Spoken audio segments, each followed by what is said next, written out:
Assalamualaikum warahmatullahi wabarakatuh. Alhamdulillahirrabbilalamin. Wabihi nasta'inu ala umurid dunia waddin.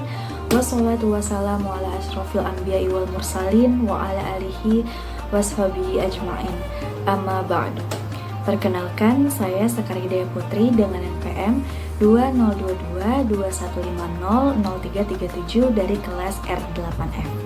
Tujuan dibuatnya video ini adalah untuk memenuhi tugas mata kuliah akhlak dan etika yang diampu oleh Bapak Asad STH IMPD.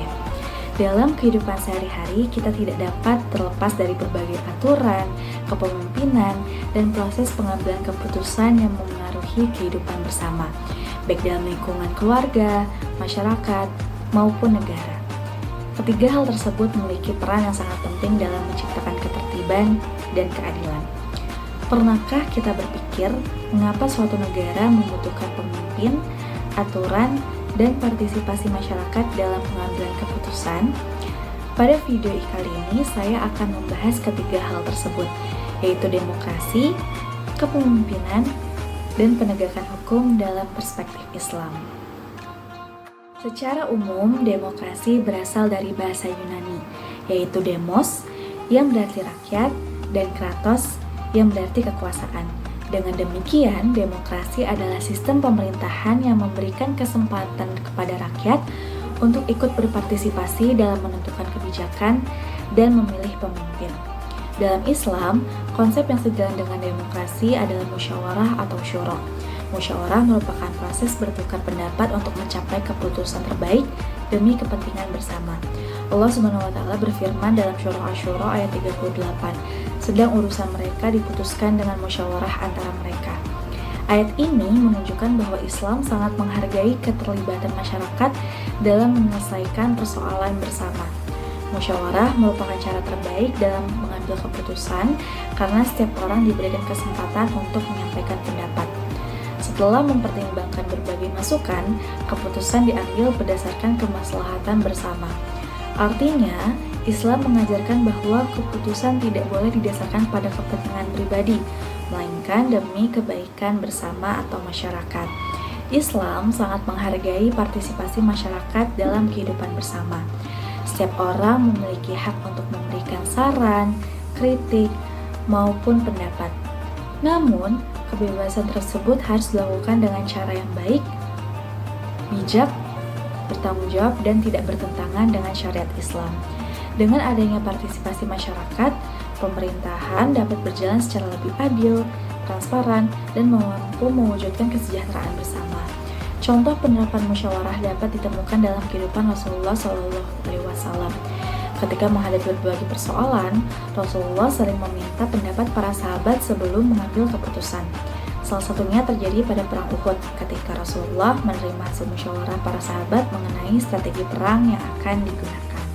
Selanjutnya, mengenai kepemimpinan. Kepemimpinan adalah kemampuan seseorang untuk membimbing, mengarahkan, serta mengajak orang lain mencapai tujuan bersama. Dalam Islam, kepemimpinan merupakan amanah dari Allah SWT yang harus dipertanggungjawabkan baik kepada manusia maupun kepada Allah di akhirat nanti.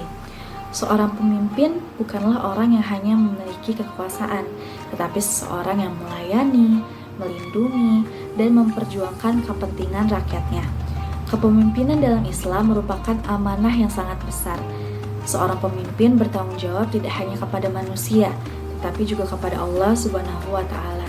Rasulullah SAW bersabda, "Setiap kalian adalah pemimpin, dan setiap kalian akan dimintai pertanggungjawaban atas kepemimpinannya."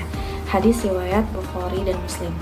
Hadis ini menjelaskan bahwa setiap orang pada dasarnya adalah pemimpin, minimal bagi dirinya sendiri. Dalam Islam, seorang pemimpin harus memiliki sifat-sifat yang baik. Di antaranya, yang pertama, sidik atau jujur. Pemimpin harus berkata dan bertindak dengan jujur agar mendapatkan kepercayaan dari masyarakat. 2. Amanah, dapat dipercaya. Pemimpin harus menjalankan tugas dan tanggung jawabnya dengan sungguh-sungguh serta tidak menyalahgunakan kekuasaan. 3. Tabligh atau menyampaikan kebenaran. Pemimpin harus terbuka dan menyampaikan informasi yang benar kepada masyarakat. Dan yang keempat, fatonah atau cerdas. Pemimpin harus mampu mengambil keputusan yang tepat demi kemaslahatan umat. Dan yang tak kalah penting, yang kelima adalah berperilaku adil. Pemimpin harus memperlakukan semua orang secara sama tanpa membedakan suku, agama, ras, ataupun status sosial. Contoh kepemimpinan yang baik dapat kita lihat dari Rasulullah SAW. Beliau memimpin umat dengan penuh kasih sayang, kejujuran, dan keadilan. Karena itulah beliau menjadi teladan bagi seluruh umat manusia. Dalam kehidupan sehari-hari, kita juga dapat menerapkan nilai kepemimpinan. Misalnya, menjadi ketua yang bertanggung jawab, menepati janji, bersikap adil kepada teman, membantu menyelesaikan masalah dengan bijaksana. Dengan demikian, kepemimpinan bukan hanya tentang jabatan, tetapi juga tentang tanggung jawab dan keteladanan. Dan yang terakhir mengenai penegakan hukum dalam Islam.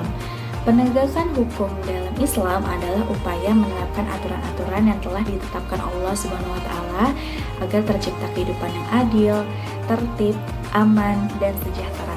Tujuan penegakan hukum bukan semata-mata untuk menghukum pelaku pelanggaran, tetapi juga untuk menjaga hak-hak setiap individu, mencegah terjadinya kezaliman, serta mewujudkan kemaslahatan bagi seluruh masyarakat. Dalam Islam, setiap orang memiliki kedudukan yang sama di mata hukum. Tidak boleh ada perlakuan istimewa berdasarkan kekayaan, jabatan, keturunan, maupun status sosial. Dasar hukum Islam dalam menegakkan hukum berpedoman pada 4 sumber utama, yaitu Al-Quran sebagai firman Allah yang menjadi sumber hukum utama bagi umat Islam. Kedua, ada hadis, yaitu segala perkataan, perbuatan, dan ketetapan Rasulullah SAW yang menjelaskan dan melengkapi isi Al-Quran. Ketiga, ijma, yaitu kesepakatan para ulama mengenai suatu persoalan yang tidak dijelaskan secara rinci dalam Al-Quran maupun hadis. Dan yang keempat, kias, yaitu menetapkan hukum terhadap suatu persoalan baru dengan membandingkannya pada persoalan lain yang telah memiliki ketentuan hukum karena memiliki sebab yang sama. Keempat sumber hukum tadi menjadi landasan dalam menyelesaikan berbagai persoalan yang dihadapi umat Islam. Pentingnya keadilan dalam penegakan hukum juga merupakan prinsip utama dalam menegakkan hukum di perspektif Islam. Allah SWT memerintahkan umatnya untuk berlaku adil dalam setiap keadaan, bahkan terhadap orang yang tidak disukai. Islam juga mengajarkan bahwa hukum harus ditegakkan tanpa membeda-bedakan siapapun. Rasulullah SAW pernah bersabda bahwa seandainya putrinya sendiri Fatimah melakukan pencurian, maka beliau tetap akan menegakkan hukum kepadanya. Hal ini menunjukkan bahwa tidak seorang pun berada di atas hukum, meskipun itu orang terdekat atau kerabat sendiri. Dengan penegakan hukum yang adil, masyarakat akan memperoleh rasa aman, hak-hak setiap individu terlindungi, kepercayaan terhadap pemimpin meningkat, serta tercipta kehidupan yang damai dan harmonis. Dari pembahasan yang telah kita pelajari, dapat disimpulkan bahwa Islam memiliki pandangan yang jelas mengenai demokrasi, kepemimpinan, dan penegakan hukum.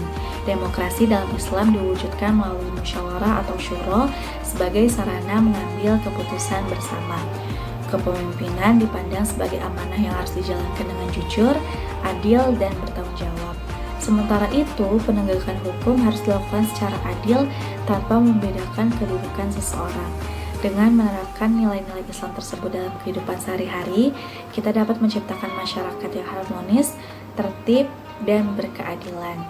Semoga pembahasan ini menambah pemahaman tentang pentingnya demokrasi, kepemimpinan, dan penegakan hukum dalam perspektif Islam.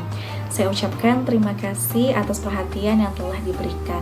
Mohon maaf apabila terdapat kesalahan dalam penyampaian materi, karena segala kekurangan datangnya dari saya sebagai manusia, sedangkan segala kebenaran dan kesempurnaan berasal dari Allah Subhanahu wa Ta'ala. Wassalamualaikum warahmatullahi wabarakatuh.